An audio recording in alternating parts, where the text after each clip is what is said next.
Okay, clear so far? So the lead casket has been opened and he finds the portrait of Portia. If you remember, every casket had a scroll within. Now this too has a scroll. So first he sees a portrait of Portia and he says, "Fair Portia, contemplate." Contemplate here means the portrait. What demigod hath come so near creation? Who is that artist who is nearly a god, who has created something so real?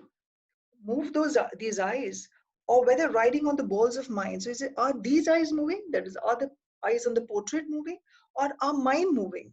He's not sure. Seem they are in motion. So here it looks as if the eyes are moving. Here are severe lips, that is, lips that are parted, parted with sugar breath, so sweet apart. She sunders our sweet friends here in her hair. So he talks about the eyes, he talks about the lips, which are severe a little bit and having a sweet breath. He also talks about the hair, and he says he actually commends and appreciates the painter who plays the spider and hath woven a golden mesh to entrap the hearts of men. Says the a beautiful hair the painter has worked like a spider and has spun a golden web to trap probably the hearts of men. How could he see to do them? So he says, but her eyes, finally says her eyes, how could he see to do them, having made one? So after he painted one eyes, I'm sure he would have been rendered blind. It seems that when one eye had been painted, it would have the power to blind a person, and hence how was a painter able to paint the other eye? So he's actually appreciating the portrait of Portia to leave itself unfurnished, that is, leaving the portrait unfinished or incomplete. Yet look, how far the substance of my praise doth wrong this shadow in underprizing it. So he says that, yet see to what extent the words of my praise is actually doing injustice. My words are doing injustice to the portrait. So he says my words, he says that his words are actually doing injustice to the portrait that is there in front of him. But again, he says also the portrait is falling short of the Portia in real. That is, Portia is so beautiful, is what he wants to say. So it leaves itself unfurnished. Yet look how far the substance of my praise doth wrong the shadow. The shadow here is the portrait. So he says, my words, the substance of my praise, that is, my words, do wrong or injustice the portrait. In underprizing is underestimating it. So far, this shadow, that is this portrait, doth limp behind the substance. That is, substance here is the original. So he says the portrait itself falls short of the original. Now here's the scroll, the content and summary of my fortune. So it contains and summarizes my fate, my destiny, that is my fortune. He reads, you that choose not by. You that choose not by the view, chance as fair, and choice as choose as true. Since this fortune falls to you, be content and seek no new. So it's you have not chosen by looks, you have not gone by outward appearances. So you are very fortunate and you have chosen as truly. Since this fortune has come to you, you have to be satisfied, and it says you have to seek no more happiness. This is the ultimate. So if you be well pleased with this and hold your fortune for your bliss, so it makes you happy, hold on to it. Turn you where your lady is. So you go to where your lady is and claim her with a loving kiss. And then you go to your beloved and claim her with a kiss. So the gentle scold, fair lady, with your permission, then he holds it and he moves to her Portia and he says, gentle lady, with your permission, I would like to kiss you. I come by note to give and to receive. So I come by note is I come as directed. To give, that is to give a kiss and receive one. Like one of two contending in a prize. So as if that things he had done well in people's eyes. He's talking about his emotions. He says here, like one of two contending in a prize. Just like there are two competitors when you go for when they're competing for a prize. That things he had done well in people's eyes. Hearing applause and universal shout, giddy in spirit. So he's hearing lots of applause around him, claps around himself, the person who is competing. And he is excelled in spirits. He feels quite happy about the whole thing. Still gazing in doubt, but somewhere looking around, he has a small doubt whether those peals of praise, that is the appreciation, the claps, the applause, be his or no, are actually for him. So after the whole thing is over now, he's actually having a little bit doubt whether he's actually won the whole thing. So thrice fair lady, stand I even so, as doubtful whether what I see be true, until confirmed, signed, ratified by you. So he says, when I hear the loud applause with joy, he says that he's excited. He looks around whether the shouts are actually for him or not. So thrice he says, blessed fair lady, I'm standing here, doubting whether what I say is true, until and unless it is confirmed by you and signed by you and approved by you. And now Portia says, you see me, Lord Bassanio, where I stand, such as I am, though for myself alone. I would not be ambitious in my wish. Now, Portia is actually happy at the end. She's contented with what has happened. She says that she talks about herself, belittling herself. She says, I'm not something very great. She says that I am not very ambitious in my wish. Wish myself much better.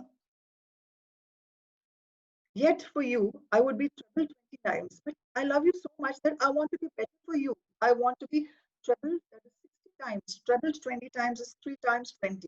So I want to be 60 times better, 1,000 times more fair. Fair here, like we have again and again, I have reiterated that fair by Shakespeare, whenever he uses whenever he uses the word fair, it means pretty or beautiful.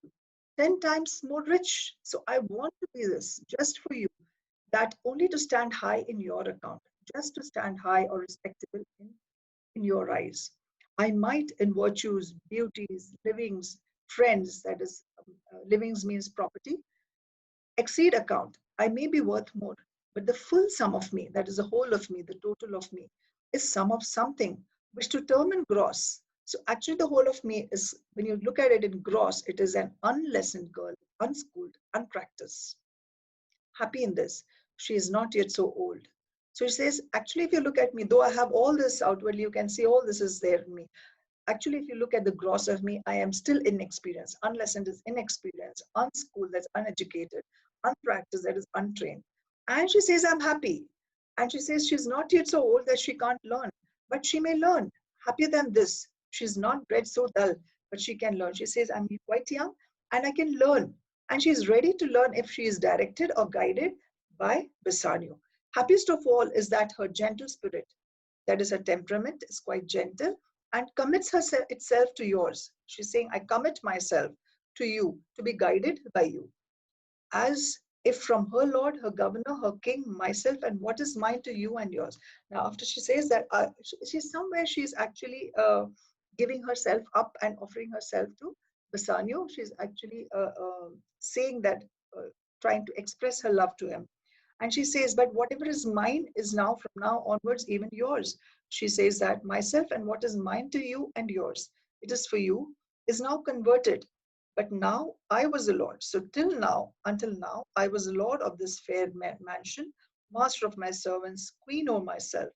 And even now, but now, this house, these servants, and this same myself, that is me also, are now yours, my Lord. That is to Bassanio. I give them with this ring. Now, along with this, she also gives a ring to him. She says, this is to signify our union, which when you part from, lose, or give away, let it presage, that is, let it convey the ruin of your love. So if you part with it, it means that our love is no more, our love is dead. And be my vantage to exclaim on you. So I will get the opportunity, vantage is opportunity, to accuse you of not loving me anymore. So it says this ring is actually signifying our union, and you need to keep it with you and not give it away or lose it. Now, this is the basis of our ring episode, which we'll see later on in the coming act. Now, Bassanio says, Madam, you have bereft me of all words. Only my blood speaks to you in my veins. And there is such confusion in my powers, as after some oration fairly spoke. So he says that you have deprived me. Bereft is actually deprived. So he's stricken, he's overawed by all the new developments taking place. And he says, I have been deprived of words. Only by blood speaks to you in my ways, the blood running through me speaking.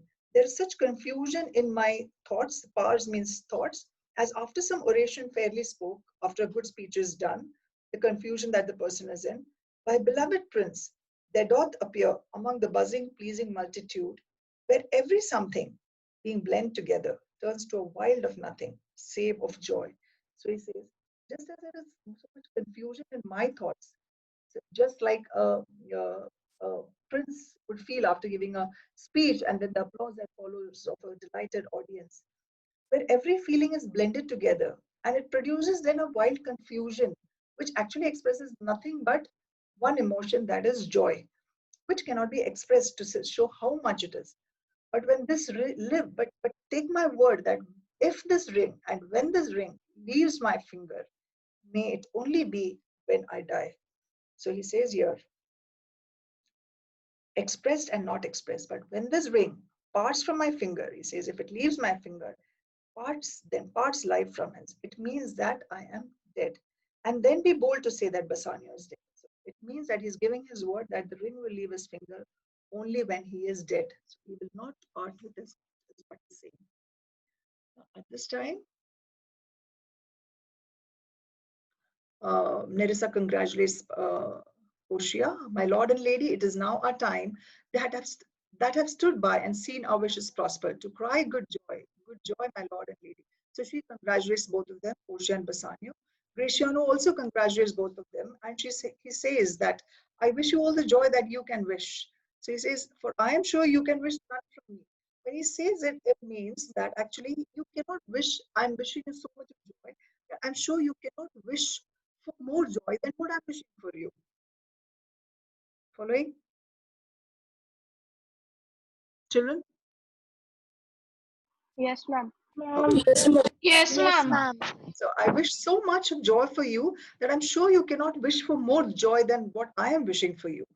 And when your honors, that is both of you, need to solemnize, that is you all want to celebrate, you have to keep in mind the bargain of your faith. I do beseech you, beseech is request you, even at that time I may be married too. So please allow me also to marry. Bassanio says, with all my heart. So thou canst get a wife. So you cannot marry without a wife. You need to find a wife if you have to get married, which I would be willing to do to solemnize your marriage too, Gratiano. Now, Bassanio was so much focused on Portia, actually, that he must have not realized Gratiano also at the same time was trying to woo Nerissa, who is a lady in waiting for Portia. So Gratiano says, I thank your lordship. You have got me one. Says, because of you, I also have found one. My eyes, my lord, can look as swift as yours.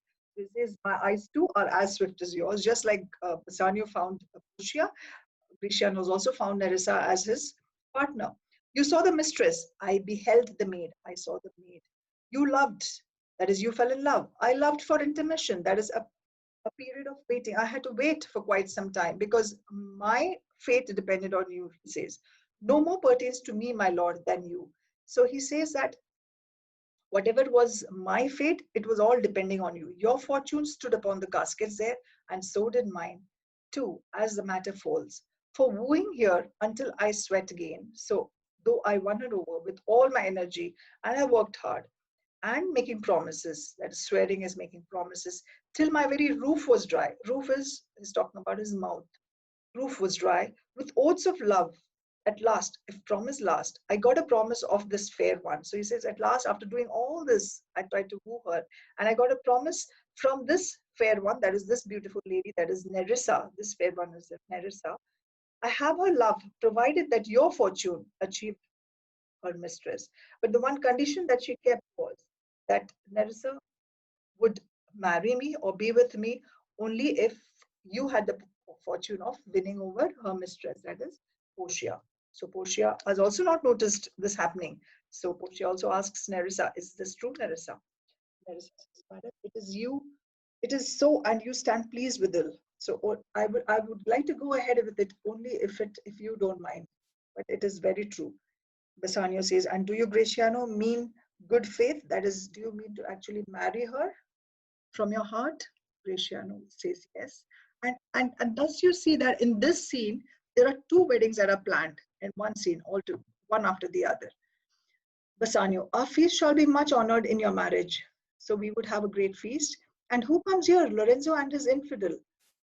What? And my old Venetian friend Celerio. He says, infidel here is, he's referring to A non-believer of Christian? Jessica. Superb, yes. Jessica. So he's saying here he sees Lorenzo and Jessica coming, and he says, yes, along with them, there is my Venetian friend, that is the one who's come from Venice, Salerio. He's surprised. And they have showed up in Belmont. So Bassanio says, Bassanio says, Lorenzo and Salerio, welcome hither. He welcomes them. If that the youth of my new interest here have power to bid you welcome. So he says that if I welcome you here. Now this possession here, Belmont is not his, but he says, if my newly acquired rights as the owner of this place, if it permits me, I have the right to welcome you.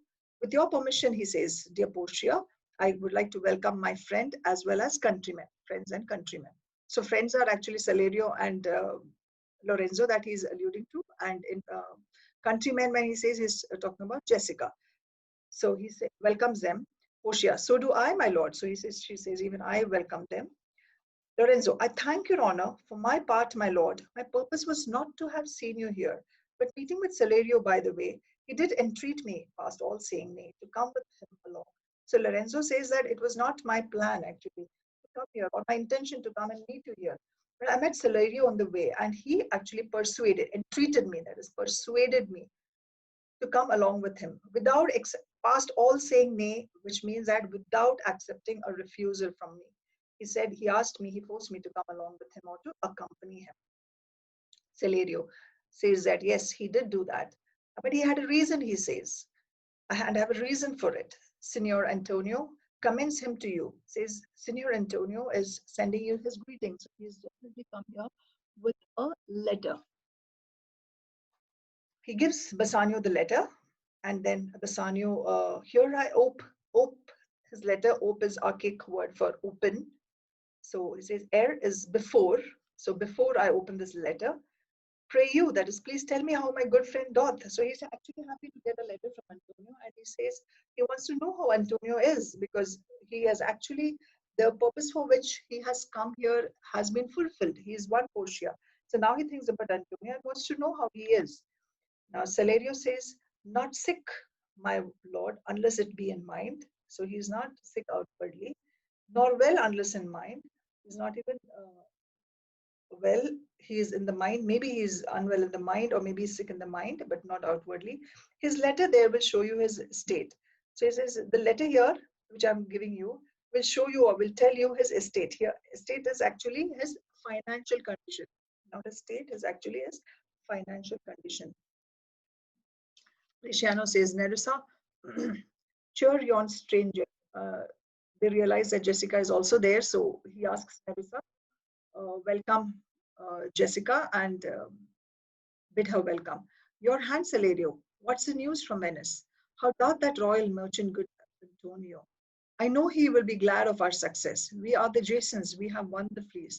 So he says, first he asks Nerissa, courtesy, he says, welcome Jessica, because Jessica has not been welcomed. She's new to the whole setup. And your hand, and then he takes the letter and he wants to know what is happening in Venice. And he asks again, how doth is, how is that royal merchant, that is a good noble merchant, Antonio? And he's so sure, the friendship is so strong. He says he's so sure that he will be glad of the success, We are the Jasons. We have won the fleece. If you recollect, we had a mention of Jasons and the golden fleece in our first act. You remember? Yes, ma'am. Yeah, superb. So I had told you the story also, how Jason actually went to the land of Colchos and picked up the golden fleece, had to fight with so many people and picked it up and came back. So he says, we are the Jasons and we have won the fleece, which was quite difficult. Now Salerio says, I would wish you had won the fleece that he hath lost.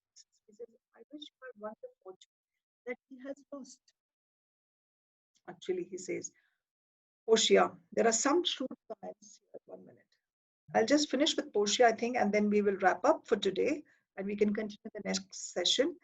So Portia says there are some shrewd contents in your letter. There's some bad news in that letter. That Bassanio has turned pale, she says. There are some shrewd contents in yon same paper. Yon is that same paper that steals the color from Bassanio's cheek. So she sees Bassanio going pale, and she says that looks like there's something very upsetting in the letter. Some dear friend dead, else nothing in the world could turn so much the constitution. So it could be something very grave because he looks pale and horrified. So the condensed smudgy of something of the death of a very close friend. Else he would not look such a mess, such a change in condition would not happen of any constant man, of a normal man. What worse and worse? With leave, Bassanio, I am half yourself. So now I am half of yours. And I must freely have the half of everything, of anything. Anything means everything here. That this same paper brings you. He says, now whatever are the contents of that letter, you must share it with us because it looks like it is full of grief. And I am to partake of everything that you have. So you have to share it with us. So Bassanio says, "Oh, sweet Portia, here are a few of the unpleasantest words that ever blotted paper. Gentle lady, when I did first impart my love." So actually here he says that when I spoke to you first, I did boast a lot. I did show my wealth. But actually all the wealth I have is my noble blood. I have nothing else other than the noble blood that is running in my veins. I'm a gentleman, but I have no money with me. He says then, and then I was true, and yet, dear lady, rating myself at nothing, you shall see how much I was a braggart, that how much I bragged. When I told you my estate was nothing, I should then have told you. So I bragged when I said it was nothing. It is not nothing, it is worse than nothing. And that I was worse than nothing, for indeed I have engaged myself to a dear friend, engaged my friend to his near enemy. This is because I was worse than nothing. Like I was a negative. I didn't have anything. I was in debt. And for this, I have actually bound my dear friend and made him pledge himself to the worst enemy just to get some money to come to you. We'll stop here and we can continue in our next session from the next page. That a little bit more is left of Bassanio's dialogue. We'll check that out next time. Is this very clear to you, children? Yes, ma'am. Yes, Yes, ma'am. ma'am. Ma'am, I just have one doubt. Yes. Ma'am, the Graciano and Narissa couple, are they really in love or just because their master and mistress are in love? No, they are in love. So when Bassanio sees Portia, Bresciano also has seen Nerissa. If you recollect, Antonio wanted to send only Bassanio to Belmont, but Yes. Bresciano insists, if you recollect from the previous scene, that he will Yes, also ma'am. accompany him. Yes. So I would like you children to read the first few the acts and the scenes before, because otherwise you will not have the connectivity. And as you know, for the 10th grade, you have the whole book. So those who have not read MOV,